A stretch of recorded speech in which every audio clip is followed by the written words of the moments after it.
2018년도 제8회 수상자로는 바로 앞에 앉아 계신 분입니다. 미국의 리처드 포드 작가가 선정됐습니다. Christina and I are so far beyond honored to be here today, to be part of this ongoing celebration of your great genius, novelist Pak Kyong Ni. Thank you for coming very much.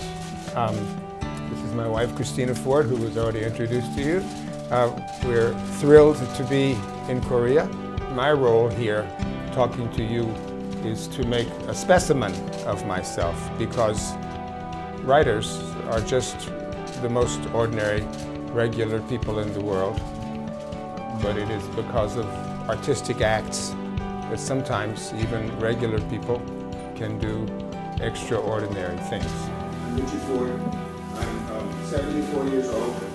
I live in the state of Maine in the United States. And I am a novelist and a short story writer and an essayist, and I'm a professor at Columbia University in New York City. And I've written, I think, 13 books, and I've been being a writer and only a writer for 50 years. Writing is easy, and if you think that writing is very hard, you're doing something wrong, which isn't to say it's not important, which isn't to say it's not challenging, but you choose it. For me, to be a writer is, and this may be hard to translate, but to be a writer is a vocation, not a profession. So I try to make it just be life. And would most like our work to accomplish is to prove itself useful to its readership, to be able to have our work renew sensuous and emotional life, be able to refresh the language we all depend on, be able to imagine new intelligence and awareness, and to affirm life by making lived life be our subject, precisely as Pak Kyong Ni's great national chronicle, which we call Land in America, precisely as her work proved useful to a century of Korean readers and to the world. In this way, for me, the great gift of this prize is the gift of Pak Kyong Ni herself in her great and memorable novel, which Christina and I were privileged to read over the summer, rather lovingly and patiently, which this great generous novel rewards and requires, especially for us American readers. When I talk to young writers, I always tell them never to be envious or rivalrous of others' great work, but to put great work to use by feeling encouraged that such writing exists at all and that we have it to read. Great writing elevates us by its excellence. It never leaves us feeling resentful. Excellence is not a relative value, it is an absolute. American poet Randall Jarrell wrote once about excellent writing. He wrote, "When a poem or a story or a novel is good, this is what good is."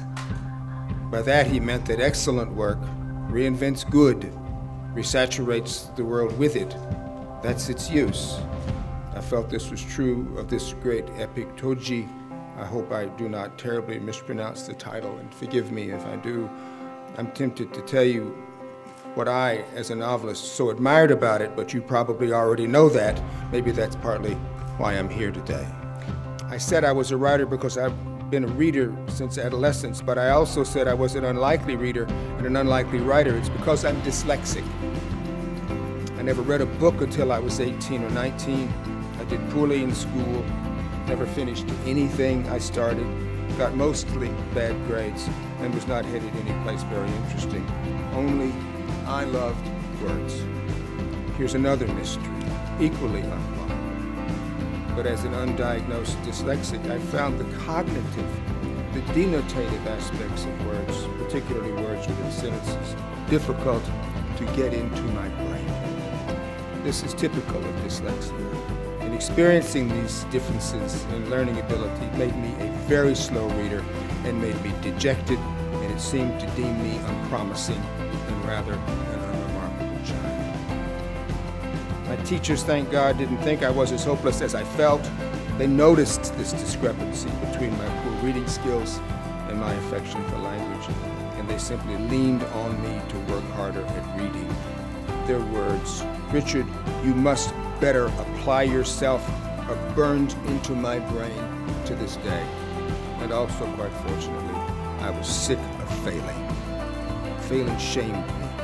It made me miserable and angry and feel worthless. Today, when people ask me, what is my greatest inspiration? I say, without hesitation, Christina Ford, my extraordinary and wonderful wife, and a terrible fear of failure. There are worse inspirations. So I did what my teachers told me. I applied myself, and what that meant was that I reconciled myself to the fact that everything I did as a reader, as a thinker, as a writer, and just as a human person was going to take me longer than it took other people. And once I did that, quit being at war with myself for being slow and thick-headed and ordinary, things improved.